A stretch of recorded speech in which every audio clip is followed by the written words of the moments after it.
ही judgement जेव्हा गवईंनी लिहिलं असं मला ज्यावेळेस कळलं तेव्हा त्याच्या बापाची आठवण आली. त्यांनी त्यावेळेस बॅरिस्टर खोब्रागडे असताना चळवळ मातीत घातली. त्यातून कशी बशी आम्ही बाहेर घातली. तर तुम्ही सगळ्यांनी असताना म्हटलं नाही नाही गवईला घेऊनच तुम्ही आयके केलं पाहिजे, अमुक केलं पाहिजे, तमुक केलं पाहिजे, धमुक केलं पाहिजे. आणि हा माणूस तिथला असताना काँग्रेस सोडायला तयार नाही आणि आम्ही आमची मानसिकता बदलायला तयार.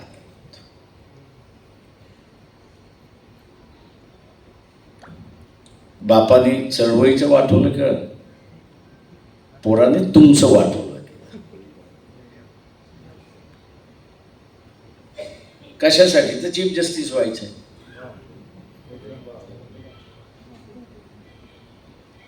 मला अनेक जण नागपूरमधले माहिती आहेत की ज्यांच्याकडे माजी न्यायमूर्ती लोया जजचं काय झालं याची अधिकृत माहिती आहे.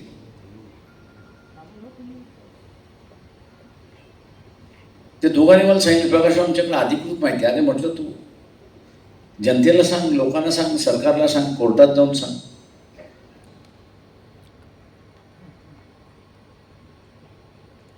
तुला म्हटलं बरोबरीचा हिस्सा सोडून दे, म्हटलं तर बरोबरीचा नाही.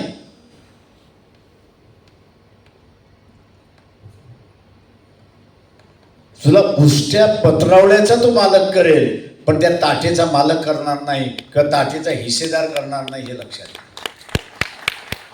ही सोशल रियालिटी आहे.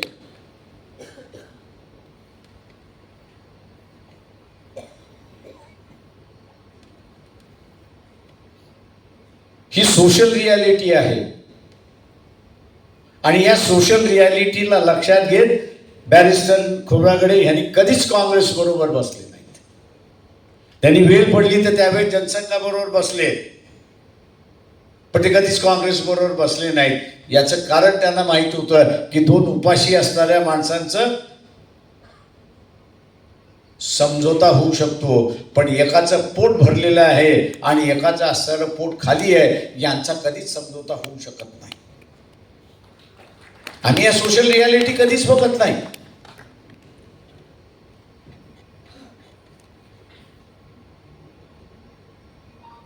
या सोशल रियालिटीज आम्ही कधीच बघत नाही पण आमचं असणारं मत करून आम्ही तयार होतो. आणि म्हणून मी तुम्हाला विचारलं की काँग्रेसवाल्यांना तुम्ही असं विचारलं का की तुम्ही आता हे कर्नाटकने म्हटले की आम्ही लागू करू, तेलंगणाने म्हटले आम्ही असणारं लागू करू, उद्या असणारं हिमाचल प्रदेश आहे तेही म्हणेल आम्ही असणारं लागू करू, तुम्ही करणार काय?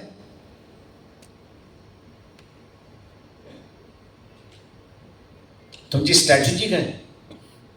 ऐक ही स्ट्रॅटेजी? दुर्दैव असं म्हणेन मी की इंदिरा गांधीची हत्या झाल्यानंतर या महाराष्ट्रामध्ये आम्ही असणारा 22 लाख मतं घेतली होती. इंदिरा गांधीच्या हत्येच्या नंतर अनेक जण पडली.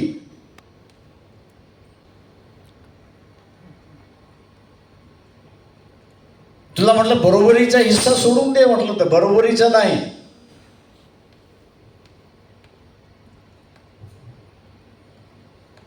तुला उष्ट्या पत्रावळ्याचा तो मालक करेल पण त्या ताटेचा मालक करणार नाही किंवा ताटेचा हिस्सेदार करणार नाही, हे लक्षात घ्या. ही सोशल रियालिटी आहे.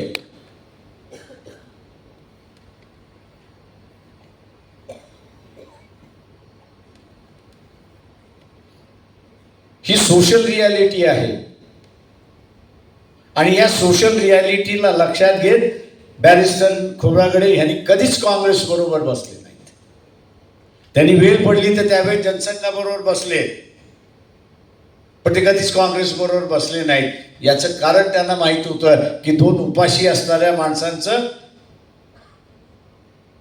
समझोता होऊ शकतो पण एकाचं पोट भरलेलं आहे आणि एकाचं असणारं पोट खाली आहे, यांचा कधीच समझोता होऊ शकत नाही.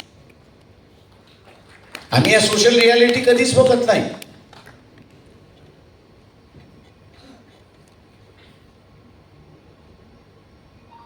या सोशल रियालिटीज आम्ही कधीच बघत नाही, पण आमचं असणारं मत करून आम्ही तयार होतो. आणि म्हणून मी तुम्हाला विचारलं की काँग्रेसवाल्यांना तुम्ही असं विचारलं का की तुम्ही आता हे कर्नाटकने म्हटले की आम्ही लागू करू, तेलंगणाने म्हटले आम्ही असणारं लागू करू, उद्या असणारं हिमाचल प्रदेश आहे तेही म्हणेल आम्ही असणारं लागू करू, तुम्ही करणार काय?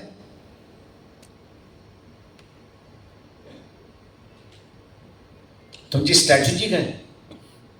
ऐक्य ही स्ट्रॅटेजी?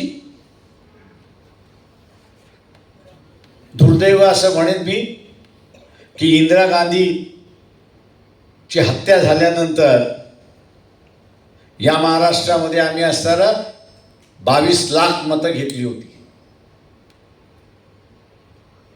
इंदिरा गांधीच्या हत्येच्या नंतर अनेक जण पडली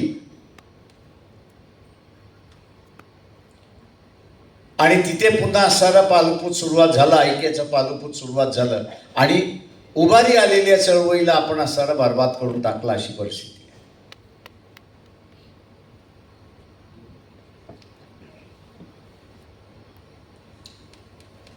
मी आज विचारतो तुमची स्ट्रॅटेजी काय? काँग्रेसला असेल किंवा ही जी इंडिया आघाडी जी होती त्या इंडिया आघाडीला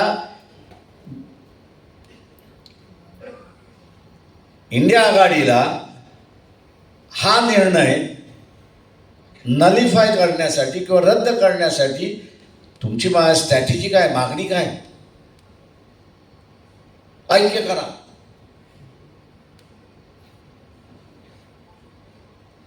कोणाचं ऐक्य? पूर्वश्रमीच्या महाराजांच्या नाथाच्या बौद्धांचं? किती टक्के आहेत? किती टक्के आहेत?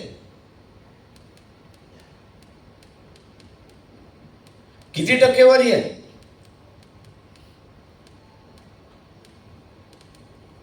नऊ टक्के, 10%? त्या 9% आणि 10%ने असणारे एक तरी आमदार निवडून येईल का?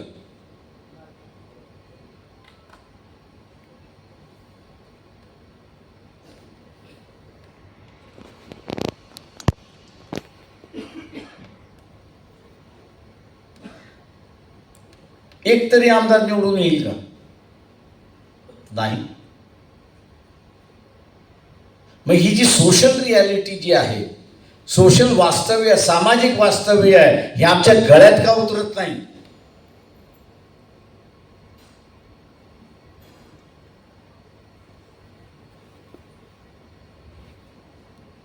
ते आम्ही उतरवायला मागवत नाही होत की आमच्या गळ्यामध्ये उतरत नाही म्हणून आम्ही उतरवत नाही? काही आहे?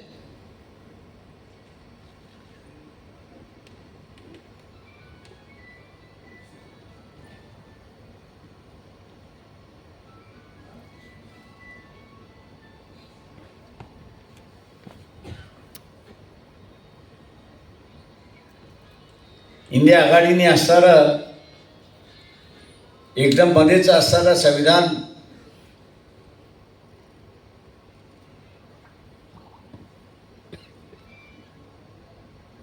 बचाव जे असणारं स्लोगन स्वतःच्या हातामध्ये घेतलं ते उगीच केलं नाही. जो विचाराने बाबासाहेब मांडत होता, मान्य करत होता,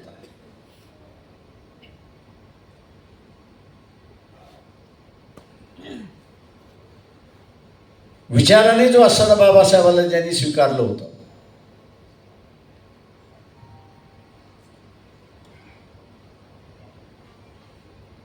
हे लक्षात आलं की आपण जर झालो नाही तर हा तिसरीकडे चाललाय.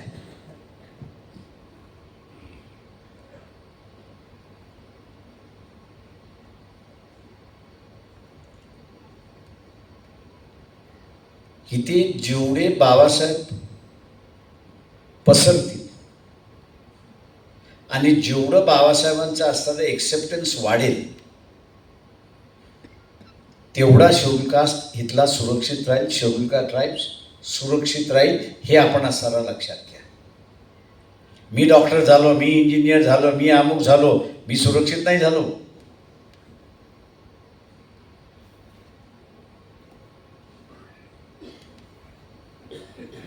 मी माझ्यापुरता सुरक्षित झालो, पण माझा पोरगा पुन्हा असुरक्षित झाला अशी असणारी परिस्थिती आहे.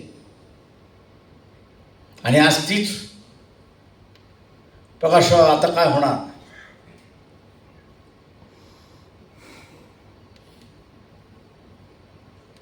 आमची मुलं तुम्हाला काका म्हणतात.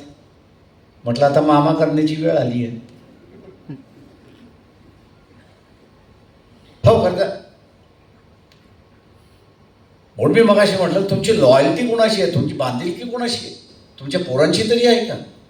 सरळ विचारलं मी यावेळेस.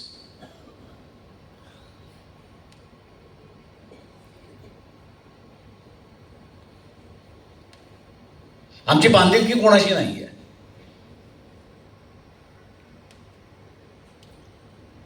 मी एकटा जगेन एकटा मरेन अशीच असताना माझी वृत्ती. समाज गेले भाड में, कुटुंब गेलं भाड में, सगळे गेले व्यवस्थे भाडमध्ये, अशी असणारी व्यवस्था आहे.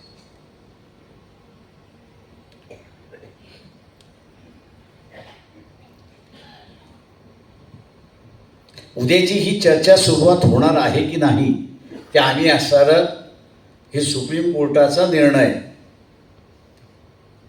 त्याला नलिफाय कसं करणार, त्याला रद्द कसं करणार, ही चर्चा सुरुवात होणार आहे की नाही?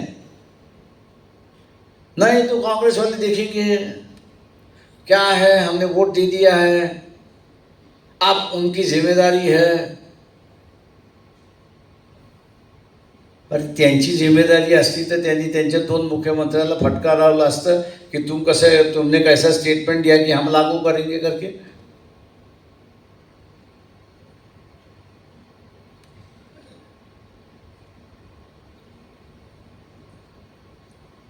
बोलायला कोणाला लावलं तर खरगेला बोलायला लावलं. तो काय म्हणा मी क्रीमी लेअर लागू देणार नाही, कारण त्याला माहिती आहे क्रीमी लेअर लागला की तो आणि त्याचा पोरगा बाद होतोय.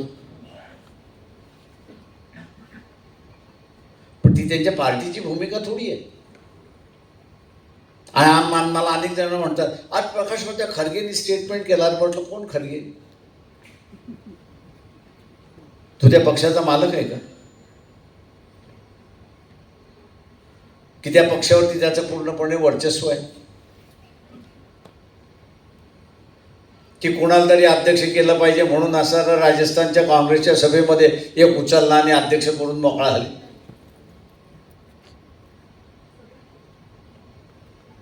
पण त्यांच्यात CWCचा निर्णय आहे का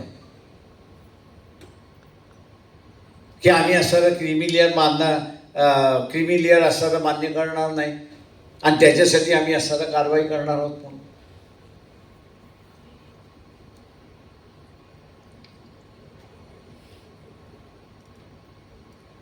एकही मला असणारा आंबेडकरी चळवळीमधला वकील हा या निर्णयावर विरोधात सोशल मीडियावरती कॉमेंट करताना मला दिसत नाही.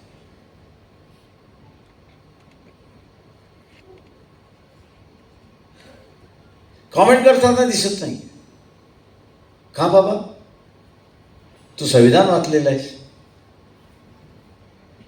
ते वाचूनच तुला LLBची डिग्री मिळालेली आहे. मग का जे लिहित नाहीत, मी असं मानतोय की त्यांना हा निर्णय मान्य आहे असं मी त्या ठिकाणी मानतोय. किंवा जे बोलत नाहीत त्यांनाही असणारा हा निर्णय मान्य असं मी त्या ठिकाणी समजतो.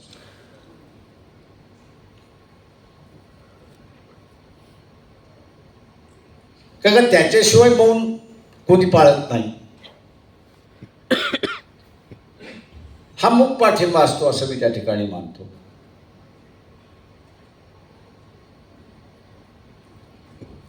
पण हा निर्णय मी असायला बघतोय की पुढच्या पिढीला कैद करणारा हा निर्णय. कैद करण्याची प्रक्रिया ही सुरुवात झाली.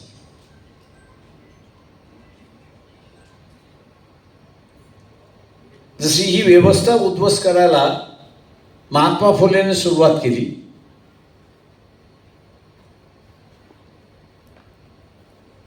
शाहू महाराजांनी असताना त्याला असताना जोड दिली आणि उद्ध्वस्त करून नवीन व्यवस्था ही बाबासाहेबांनी निर्माण केली. कालखंड किती लागला? किती कालखंड, किती कालखंड लागला.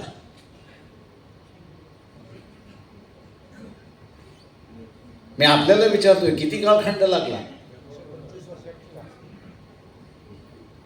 किती 125 वर्षापेक्षा जास्त. किती 125 वर्षापेक्षा जास्त. 125 वर्षापैकी जास्त. आणि तुम्हाला उद्ध्वस्त करण्यासाठी किती वर्ष लागतील.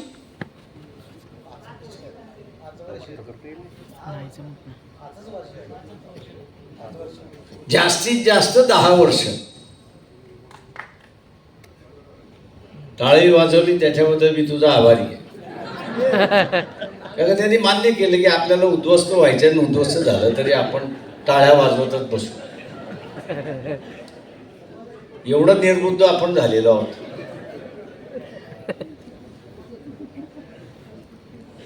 मग एवढे निर्बुद्ध आपण झालेलो आहोत की माझ्या बाजूचं काय आणि माझ्या विरोधातलं काय हेही मला कळायला मार्ग नाही. फक्त गाडी घेतले, वाचले, डिग्र्या घेतल्या, आरक्षण होतं म्हणून नोकरी लागली, असंच आता म्हणणार लोक म्हणायला लागलेली. पण मी मगाशी म्हटलं की भाऊ लोखंडे आणि नागपूरमधलं उदाहरण मी फक्त दिलं की यशवंत म्हणून. याच्यानंतर कोणीच क्रिएटिव्हिटीवाला ते झाला नाही.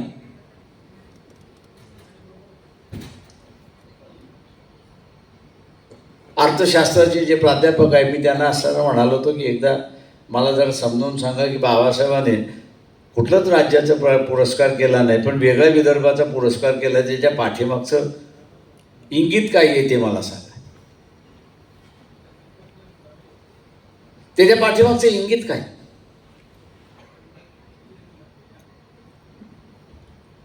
तुम्हाला तरी कळले का त्याच्या पाठीमागचं इंगित.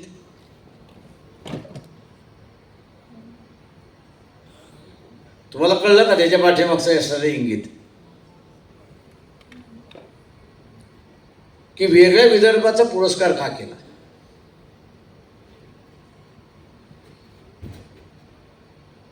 त्यांना झारखंडचाही पुरस्कार करता आला असता, त्यांना तेलंगणाचाही पुरस्कार करता आला असता,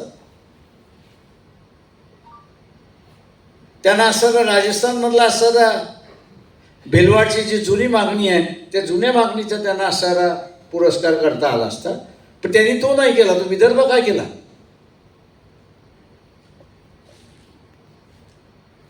त्यांनी विदर्भाचाच पुरस्कार का केला.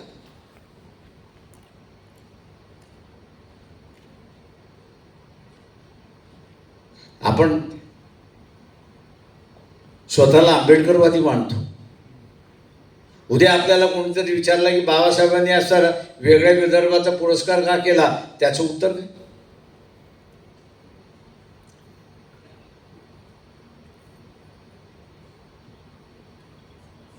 एका तरी इथल्या असणाऱ्या विद्वानाने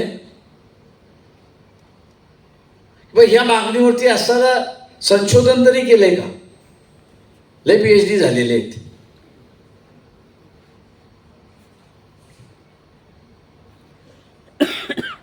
एकाने तरी.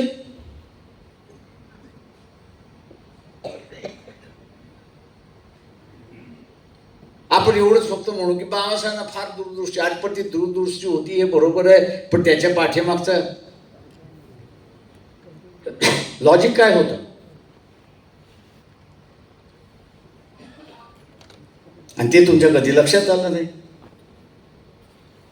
इथल्या चळवळी मी असं म्हणेन की आंबेडकरी चळवळ जर कोण संपवत असेल तर हे नागपूरकरच संपवत आहेत, दुसरं कोणी संपवत नाही आहेत. चांगलंय, स्वीकारल्याबद्दल मी तुमचे मनपूर्वक आभारी.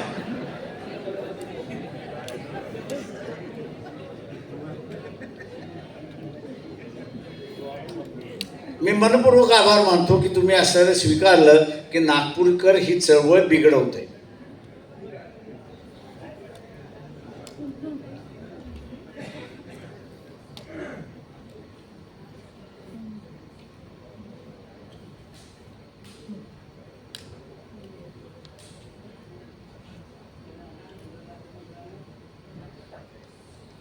आपल्याला जर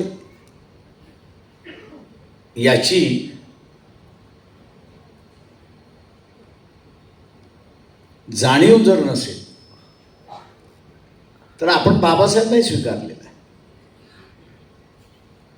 आपण फक्त बाबासाहेबांचा वापर केला आहे. जसा झोपडपट्टीमधला असणारा माणूस, त्याला माहिती आहे त्यांनी अतिक्रमण केलेलं आहे, त्याचं झोपडं पाडलं जाईल. त्याला त्याचं माहिती आहे की हे झोपडं वाचवायचं असेल तर दोनच व्यक्ती वाचवू शकतात. एक तर तो बुद्धाचा पुतळा उभा करून टाकतो, ते नाही झालं तर बाबासाहेबांचा उभा करून टाकतो. त्याचा हेतू तरी स्वच्छ आहे. त्याचा मार्ग चुकीचा असेल मान्य आहे मला, पण त्याचा हेतू स्वच्छ आहे की मला राहायचं घर असलं पाहिजे आणि ते घर वाचवेल कोण, तर ही दोन महापुरुष माझं घर वाचवतील, दुसरं तिसरं कोणीच वाचवणार नाही.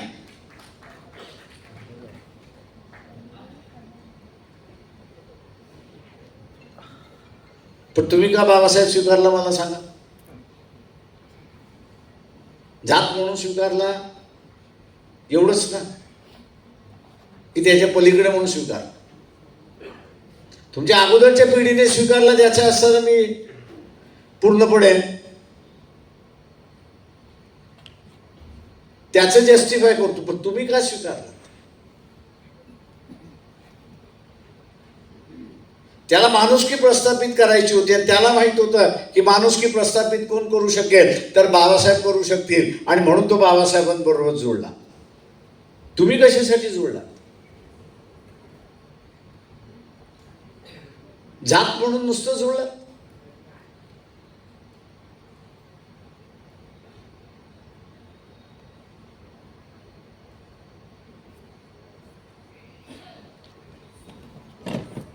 की बाबासाहेब महार होते, मी पण महार आहे आणि त्याच्यामुळे आम्ही एका जातीचे आहोत, आता असताना बाबासाहेब माझे, असे तुमचं नातं आहे. आणि हेच नातं असल्यामुळे, या नात्याच्या बाहेर न पडल्यामुळे तुम्हाला बाबासाहेबांनी विदर्भाचं वेगळं राज्य का असावं याचं इंगितही कळलं नाही.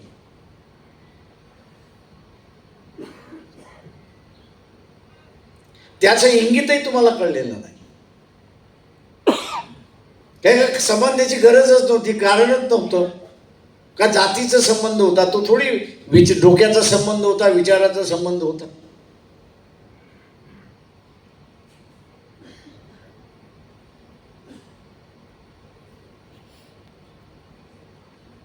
आत्ता तरी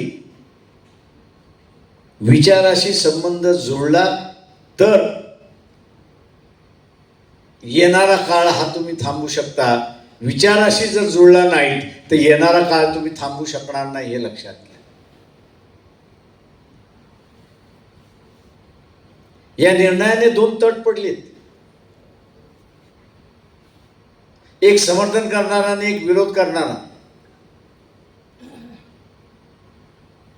जो विरोध करणारा मी का विरोध करतोय हे त्याच्याकडे कारण नाही. जो समर्थन करणार आहे तो असं म्हणतोय की मला काहीच मिळालं नाही, वर्गीकरणामुळे आणि क्रीमी लेअरमुळे मलाच मिळून जाईल, असं त्याचं तरी समर्थन तो मानतोय. समूह तुमच्या बाजूने राहणार की त्याच्या बाजूने राहणार? कोणाच्या बाजूने राहणार? तुम्ही तुमच्या बाजूने राहणे बरोबर आहे, पण समूह कोणाच्या बाजूने राहणार?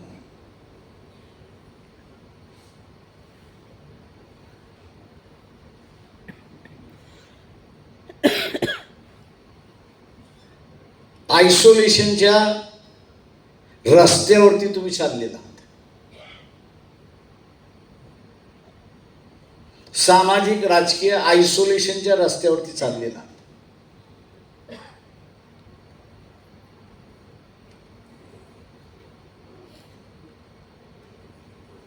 आणि या आयसोलेशनच्या मार्गातून बाहेर काढायचा ज्यावेळेस प्रयत्न चाललाय, अरे क्यों वो ओबीसी के साथ जा रहे, क्यों वो मुसलमानों के साथ जा रहे, क्यों इसके साथ, क्या मतलब है? अशी चर्चा तुमच्यात आहे की नाही मला सांगा, आहे की नाही? आहे ना? कोण नाही म्हणाल उठ जरा, मग त्याचा चेहरा बघायचा आहे. कार्यकर्त्यांमध्ये नाही आहे, जनमानसात आहे सर.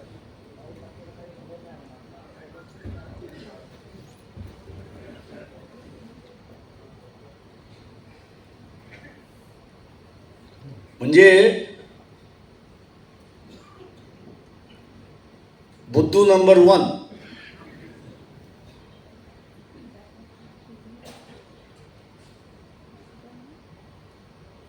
की चळवळीचा आगे पिछा माहिती नाही, काय होतंय याची माहिती नाही, काय होणार आहे याची माहिती नाही, ते समजावून घ्यावं तेही माहिती, तेही करायचं नाही, पण जजमेंट लिहायला मोकळा.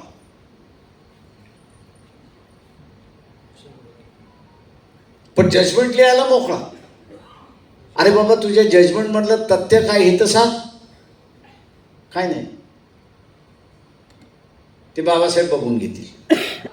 अरे जजमेंट तू लिहितोयस, ते बाबासाहेब बघून घेतील.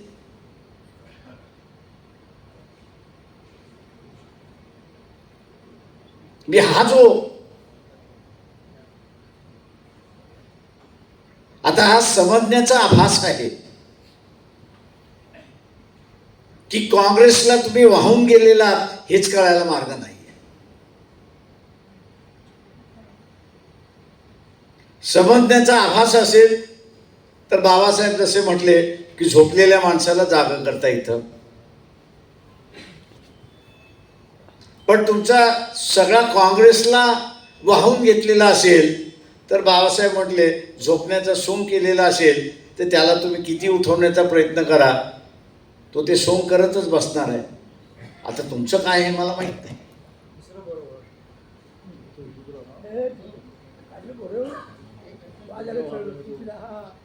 तुमचं काय आहे हे मला माहित नाही. आता ते तुम्ही ठरवलं पाहिजे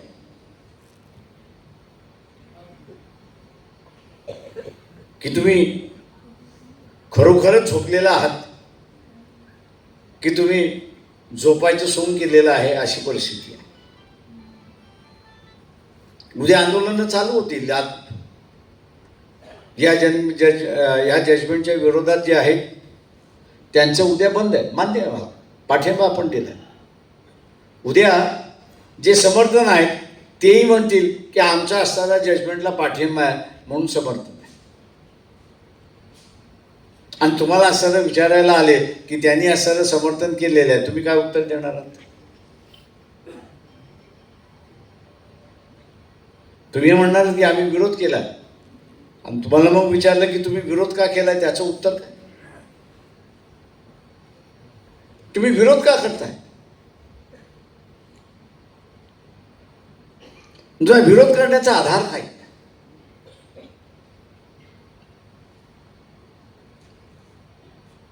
मी मागच्या ह्याच्यावरती 3 यूट्यूबवरती आणि 1 चॅनलवरती असताना मुलाखत दिली. मी असताना विचारतोय तुमच्यापैकी किती जणांनी ती ऐकली? ज्यांनी ऐकली असेल त्यांनी हात वरती करा.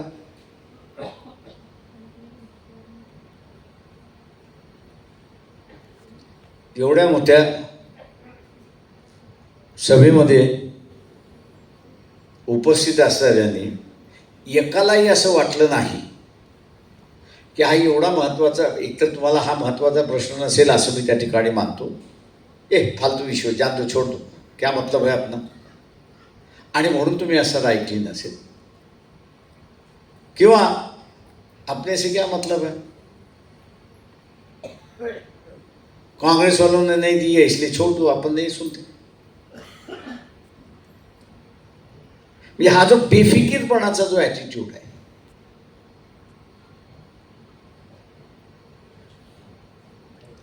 बेफिकीरपणाचा जो ॲटिट्यूड आहे, तोच मी असताना म्हणतो या ठिकाणी की यशवंत मनोहर आणि भाऊ लोखंडे आणि इतर जण सगळे आहेत, त्याच्यानंतर बरेच जण आहेत, समता सैनिक दलाचे प्रमुख आहेत, तेही आहेत सगळे. त्याच्यानंतर कोणीच निर्माण झालं नाही की त्या व्यवस्थेला चॅलेंज करू शकेल.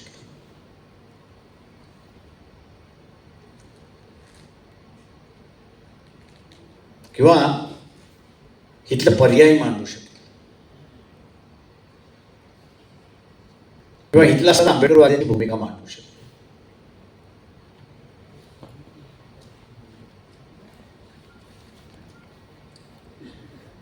ही परिस्थिती आजची जी आहे, ही आजची असणारी परिस्थिती उद्भवेल याची बाबासाहेबांना जाणीव होती. कारण का त्यांनीच, मी सुरुवातीला जे म्हटलं, riddles in Hinduism, revolution and counter revolution, हा त्यांनीच तो सिद्धांत मांडला की इथे क्रांती झाली नाही, क्रांती झाली इथे नाही असं नाही, पण त्या क्रांतीबरोबर प्रतिक्रांती सुद्धा झाली, संघर्ष झाला. त्या संघर्षामध्ये क्रांती हारली आणि प्रतिक्रांती जिंकली. आज तेच होते आपल्या लक्षात.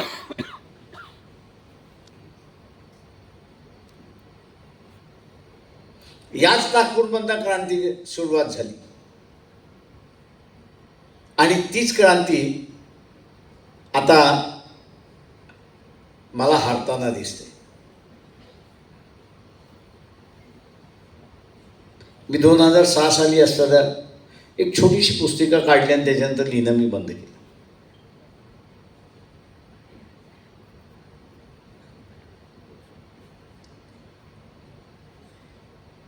त्याचं मी नावच दिलं होतं, आंबेडकरी चळवळ संपली, सेमिकोलन.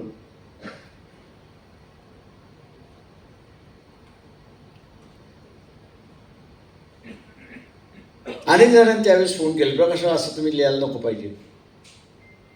अमुक नाही म्हटलं, मला जे दिसलं ते मी लिहिलं, मला जे जाणवते ते मी लिहिलं.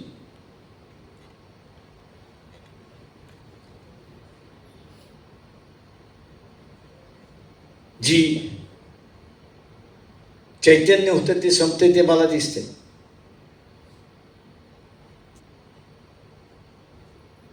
चळवळीमध्ये पूर्णपणे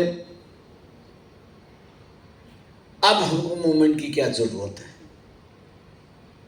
हम तो अपने पैरों पे खड़े हो चुके हैं. म्हटलं संपला, दॅट इज द एंड. त्याचं कर्तृत्व नसताना आरक्षणमुळे त्याचं कर्तृत्व निर्माण झालं आणि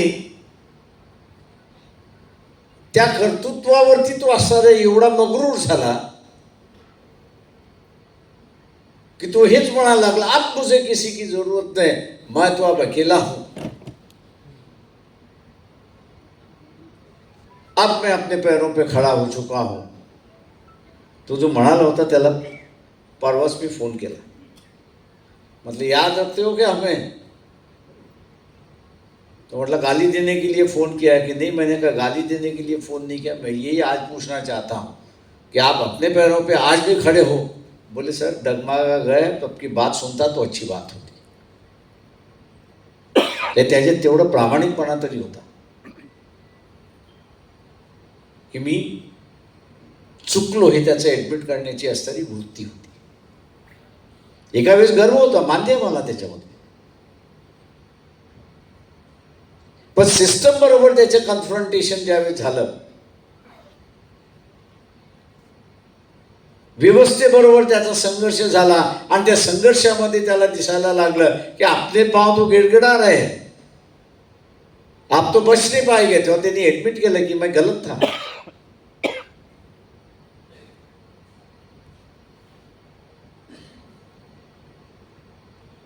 आम्ही असताना तसं काय करणार आहोत का? आम्ही पुन्हा असताना बाबासाहेबांचं असताना आम्ही शाबूत कधी राहू याचा आम्ही विचार करणार आहोत का?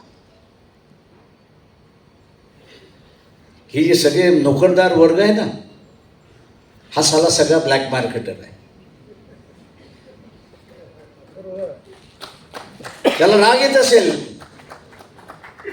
मी अजिबात पर्वा करत नाहीये त्याची.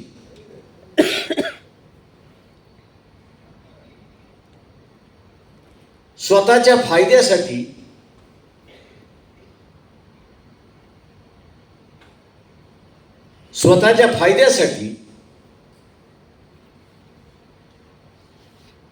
त्यांनी आखी चळवळ संपवण्याच्या मार्गावरती ठेवली आहे.